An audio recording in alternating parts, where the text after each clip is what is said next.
It's Law Talk with BJ, the podcast where trial attorney and legal commentator BJ Bernstein and her guests discuss the latest issues from around the legal world. BJ is a frequent commentator on television and radio. She's unique in that she not only comments on legal issues, having been lead counsel on numerous high-profile cases of national interest, but her relatable personal style allows the viewer to understand the law behind the headlines and why it's important. Now, here's your host, BJ Bernstein. Welcome to Law Talk with BJ. This episode is going to be a little different because it's not a lawyer that's a guest. And you may say to me, BJ, why did you invite her here? But I'm going to explain why. And who I have with me is actress and activist Frances Fisher. Welcome. Thanks, PJ. Hi. Hi. And we'll go ahead and tell you all now we are also friends. So this may be a free-flowing conversation different from some of my other ones. And that's why I was saying, people say, you know, you're talking about law, have a lot of lawyers on the show. Mm-hmm. But in the way the world is going now, the activists, the ones who are out front, whether they're marching or speaking and using the power of their recognition, are the ones who are actually pushing laws to be changed. Mm-hmm. And that's why I wanted to talk to you. Well, I'm here at your service. So for our guests, you may know Frances because you can't see her right now since we're on a podcast, but you may know her from Titanic, Unforgiven, the ABC series Resurrection, and countless other programs. Yeah. And she is in Atlanta filming something that we're going to look forward to because, wow, you've got Don Johnson with you. My husband. Regina King, Lou Gossett Jr. So we're going to be tuning into something to be named later. Yeah, it's top secret right now, HBO. It's fantastic. I'm so happy to be back here in Atlanta.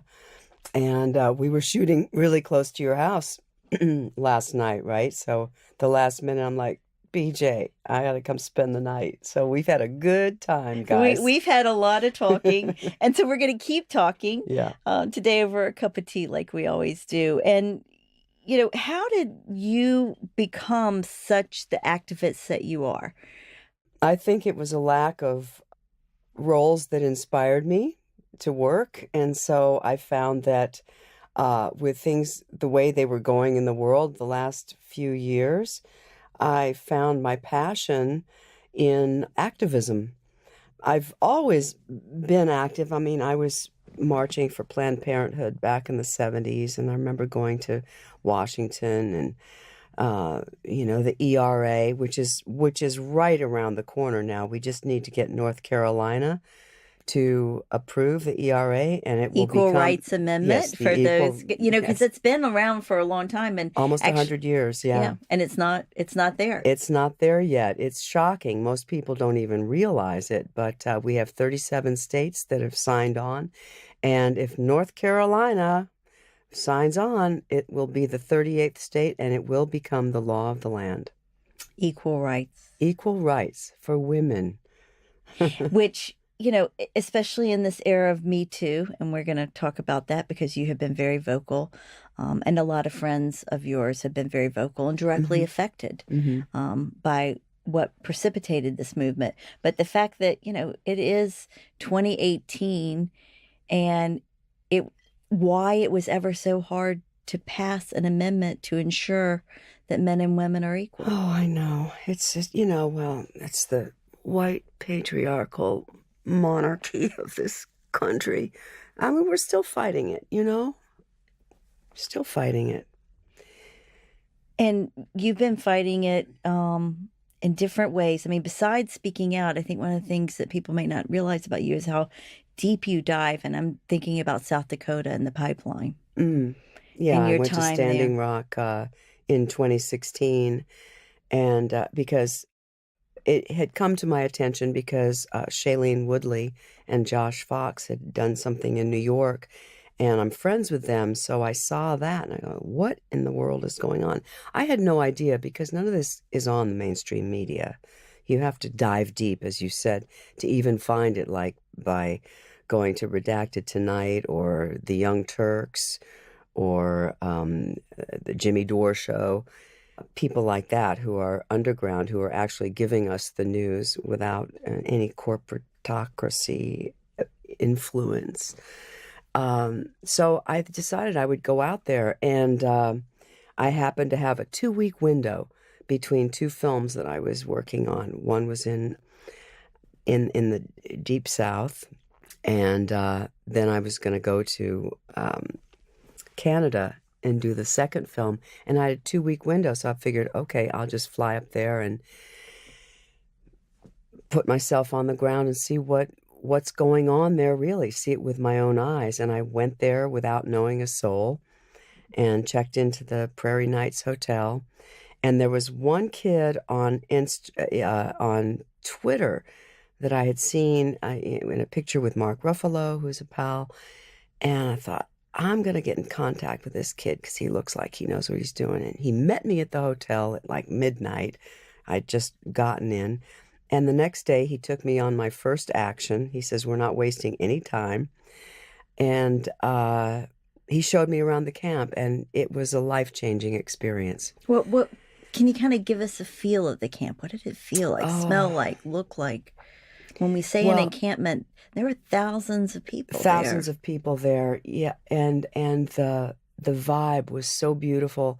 There was only one place on the top of the hill, they called it Facebook Hill, where you could actually get reception. Otherwise, there was no reception in the camp, so you didn't have a cell phone. There was no way to get in touch with each other. So your intuition became very heightened. If you wanted to find somebody, all you had to do is think about them and then just walk one direction or the other, and then there they'd be.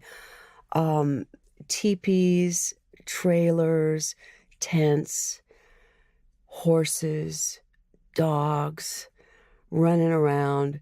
The streets, there weren't streets, there were just paths. And it's like, where is Ed? Well, you go down past the horse corral, make a quick left, you'll see the white tent, and right behind that, past the pile of logs is his place. It was life-changing in that I'd never heard people talk about prayer as much. The native people, thank God, their culture has survived, even though it's taken a beating because of the colonization and the schools that many children had to go to, and they had to cut their hair and weren't allowed to use their language. They weren't allowed to, sing their songs. But the culture of each tribe has survived. And to see all of these tribes coming together for the first time in hundreds of years, put aside all their differences, because everybody had different points of view about things way back when. It was a great gathering of all of the tribes who came together to protect the water. Because they were at risk. They were at risk. Absolutely. It was a shared risk that brought disparate peoples together. Yeah, because there have been leaks of the pipeline, not just in South Dakota, but, all over the country. Right. It was on the news. It was documented. Yeah. There have been some other leaks. Yeah. And, a lot of it doesn't get reported because mainstream media is, they get their advertising dollars from the big corporations. If I recall looking at your social media around that time, there were some points of, a lot of fear, a lot of potential violence. What was like? Oh, yeah. I mean, because, in stereotyping, but you'd think, that someone of your stature, as an actress or, and you may be an activist, but you're used to having, nice things and be in nice places and studios put you up well. And then you're in the middle of this encampment where true danger was there. Well, the danger only came from the militarized police of Morton County. The natives and the native allies there were living in peace. There were some infiltrators. There were people sent in to try to create chaos, and they were soon escorted out. We had people guarding the entrances and exits, and but the day that lives on in infamy is November 20th, 2016, when my friend Lori Woodley and I were going to go to a Two-Spirit sweat because Native people honor LGBTQ people. They're very highly honored. And so we were going to go to a sweat there. And somebody said, well, there's something happening on the bridge.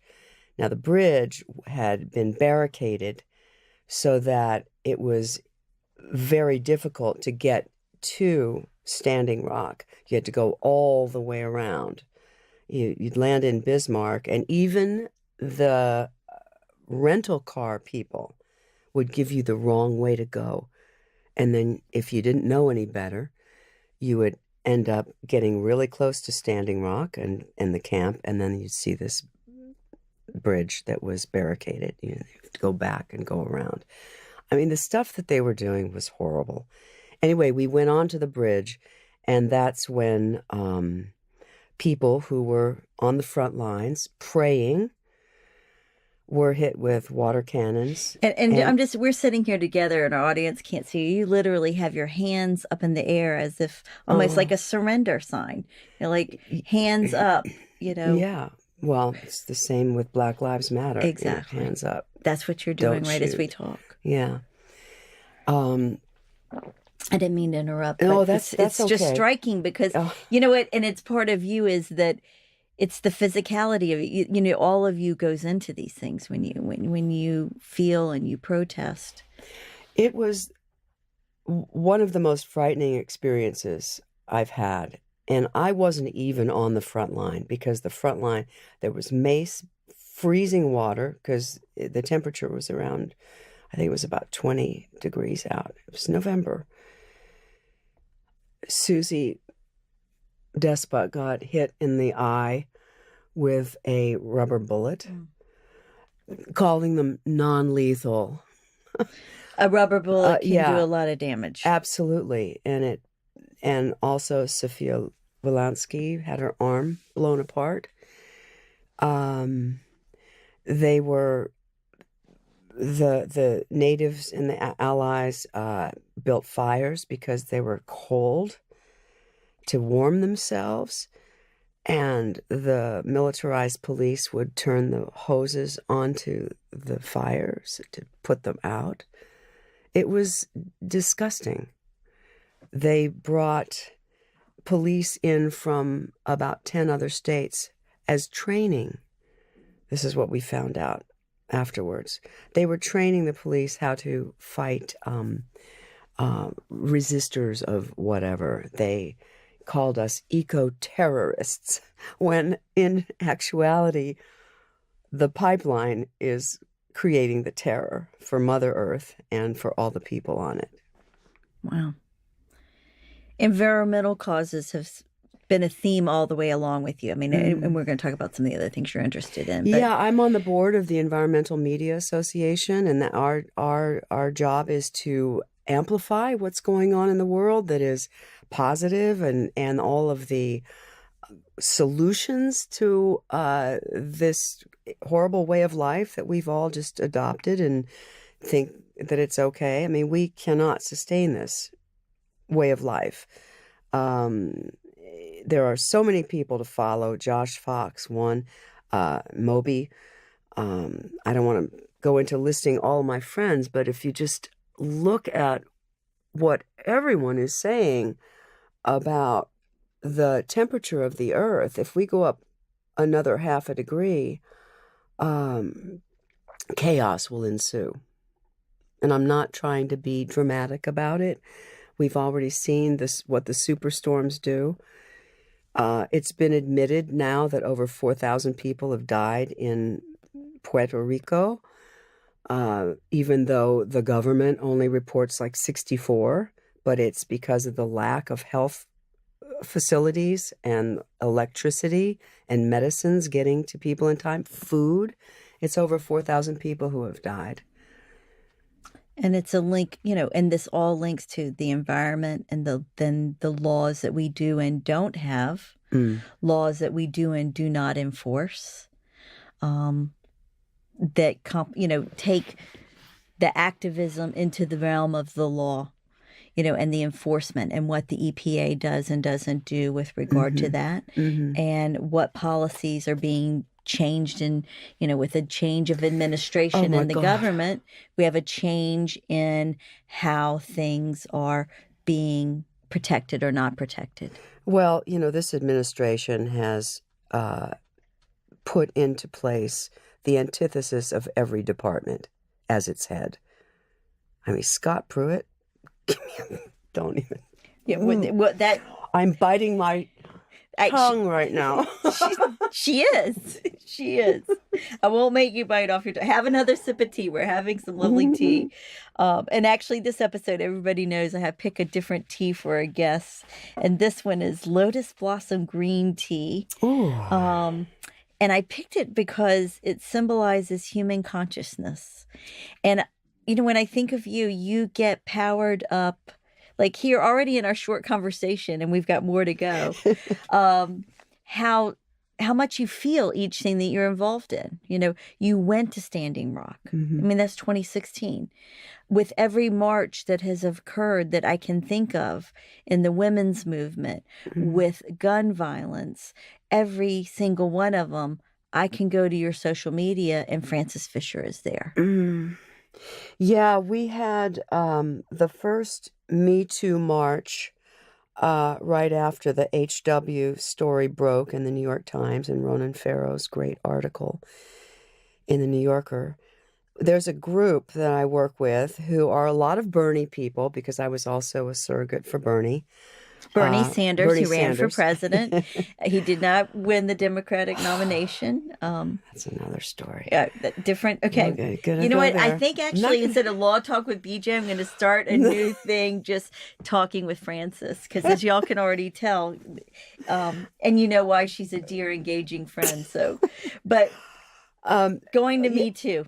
Yes. So March and Rally LA, my great allied friends. If you're on Facebook and you want to know anything that's happening in Los Angeles and the surrounding areas, March and Rally LA will tell you everything. And we decided that we were going to organize a Me Too march, and it was up on Hollywood Boulevard, and we got Tarana Burke. It's where I first met her when she first became public, because dear Alyssa Milano do you remember that whole thing about #MeToo? She had put it out there at one night and said, does anybody have any stories? And the next day it exploded.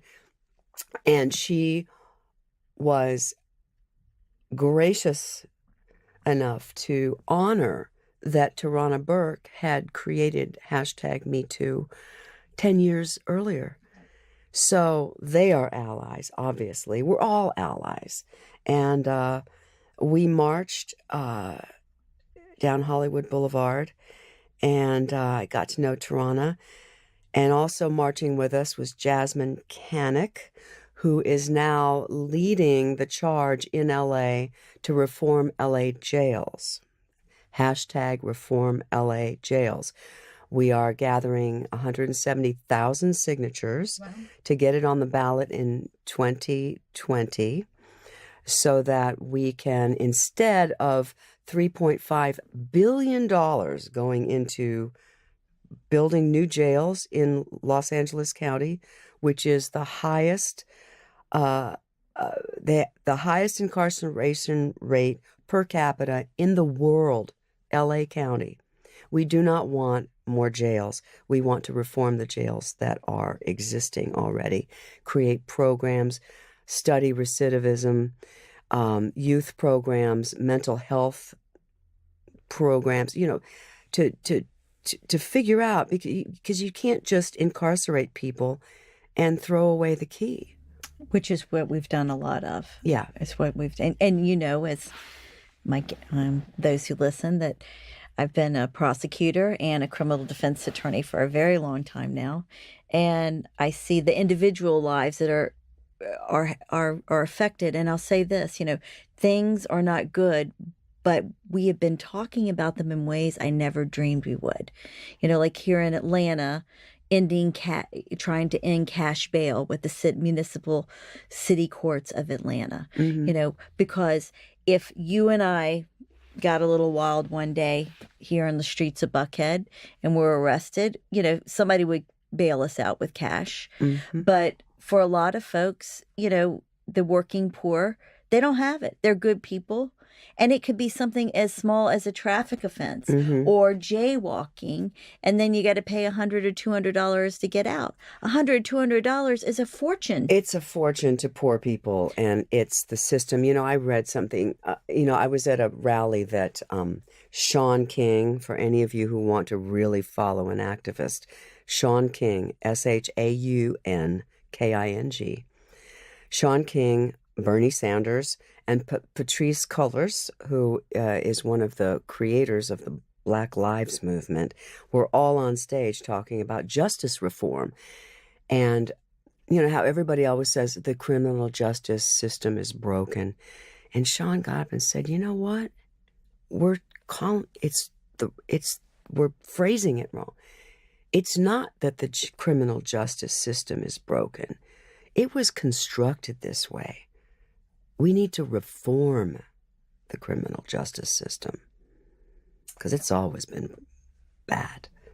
There's been a lot of abuses over the years, and and there are different ways at it. I mean, obviously, the lawyer in me does what I do, which is go into court and fight for the individual and, try to stop a conviction or raise an appeal. Or with one of my cases, I did campaign with the legislature to try to change the statute that ultimately led to my client's freedom. But that's not the norm. But again, it's going back to why I wanted you as a guest. It's an interesting line. Like me as a lawyer, when I look at these problems, someone will call me and say, oh, yeah, the law, and I'll say, oh, the law is really bad on that. It'll take years to change it. And yet it is the activists who are changing it at an incredibly quick rate compared to anything we've had before. Just like what you're saying, that they're pushing for reform, and they're doing it in pushing the government officials, to say, hey, this is going to affect your vote. This is going to affect your bottom line. And that there are some progressive, I think, politicians on the local level who are willing to stick their neck out and say, you know what, I'm going to change that. Just even, again, the new mayor of Atlanta saying, you know what, she gets into office and the first thing she does, and there's a lot of issues here in Atlanta, is, end cash bail. It's a simple thing. So did that happen? Yes, it's happened here. When did that right? Very recently. Recently. Yeah, because she just got elected. Right. Congratulations, madam. So, yeah. But it's this dichotomy that why I wanted to explore this here is that, law has that jury system and the courts and waiting for opinions, and yet there's making the laws, and how the push of activists like yourself and others on all different topics creates movement that then reverberates all the way through the system. Right. Well, the thing is, we've all, I think, come to believe that our elected are the ones that are doing it, and it's not. As Bernie Sanders said, it comes from the bottom up. It comes from the people, and the people, the activists. And, the more the merrier. Come join us. It's our voices that tell our electeds what we want. And right? And being heard. Because the other thing is, and we can say what we don't like about Facebook or Twitter or all the different methods of social media, but I am still convinced that social media has given a voice to people we would not know of. Yeah, in the same way. And what's happening with net neutrality? That's a big shift. And I don't know how long it's going to take for people to really notice how slowed down everything is. But I've already noticed stuff on my Facebook. I can't put the 99 people I want to tag anymore. I've written to them. It's like, what's going on? I can only tag 5 people. It seems like a small thing, but it's the wearing away of our freedoms. It's eroding it slowly enough that maybe nobody's going to notice. That was what Hitler did. A little bit here, a little bit there. Let's take this away now. Nothing big, but when you lump it all together, all of a sudden you're realizing, I'm not free. And that's a whole lot to take in. And I think that's the only thing I worry about a little bit with what's going on is this overwhelm that it's like, oh my gosh, every day. Like we were talking on the car ride in here today, let's turn off the news for a little while. We just need a break from the news. And yet we need to remain informed, although there's a way to try to balance that flow of information because, being digitally connected all the time creates a whole host of issues. But how can we be engaged, be on the ground floor and do something and yet not lose our day-to-day humanity that makes us who we are, if that makes sense. It's definitely a balance. I know when I wake up in the morning, the first thing I do is thank God I'm alive and say my prayers, do a little meditation, and just envision what the day is going to be. Send love to all the people I think about and who I might be meeting that day. And to realize that as bad as it is, everybody's doing their part. We're on this spiritual plane, even the administration. I'm not going to say his name. He has activated so many people who may have stayed asleep. So this is a great awakening that's happening in our country and in the world. With all the terrible things going on, we have to be vigilant to take care of ourselves, rest when we have to, and, live to fight or resist or create another day. It's funny that I said the word resist because it's become part of the consciousness. And I realized that, the saying, what you resist persists. So I'm trying to take resist out of my language. I just said it. Oh, God, I've been brainwashed. But I think we're reconnecting to maybe what the founders felt, hopefully a long time ago when they said, hey, we're going to create the United States of America. We're going to create a place where people can, it wasn't perfect, obviously. Oh my God, yeah. But that philosophy, or at least the things that you and I learned in second grade and third grade, and the great things of freedom and believing in that, and that, I think as a child, what led me to wanting to be a lawyer and to you to become an activist, those were lessons we were given in the schools by our families. Yeah, and they don't teach civics anymore, which is another thing that's like shocking to me. That, that's not part of the curriculum anymore. And if you don't understand how your government works and what your history is, I just learned about the Tulsa riots from this project, this secret project on HBO. There we go. We're getting a plug in before we wind down. Are we already winding down? We are winding down from this one, but I'm gonna have you back. But I know it's fun, isn't it? Just to really talk and think, and I can't thank you enough for doing this. Well, one of my friends who said the burnout is really important. First of all, to be angry doesn't help. It puts you in the dirt with everybody else. It's like you have to take that anger and channel it into positive action. As I said, you organize, you execute, you celebrate, and you rest. And then repeat. And you listen and know the law. And we're going to clink glasses. Our law talk with BJ Muggs. I did pick the perfect tea, human consciousness, that describes your concerns. It's delicious, isn't it? Oh, BJ. And, and just to take a moment, I think the other part of it is just to take a moment and appreciate who you know and where you've come. And then we have a chance to move it forward. L'chaim, as my people would say. Thanks for joining us on Law Talk. Water is life. This podcast is not to be construed as legal advice. With any legal issue, you should reach out to a professional attorney that practices law in the state and area of law for which you need information or consultation. Law Talk with BJ does not establish an attorney-client relationship, which is only formed when you have hired an attorney and signed an engagement agreement or contract.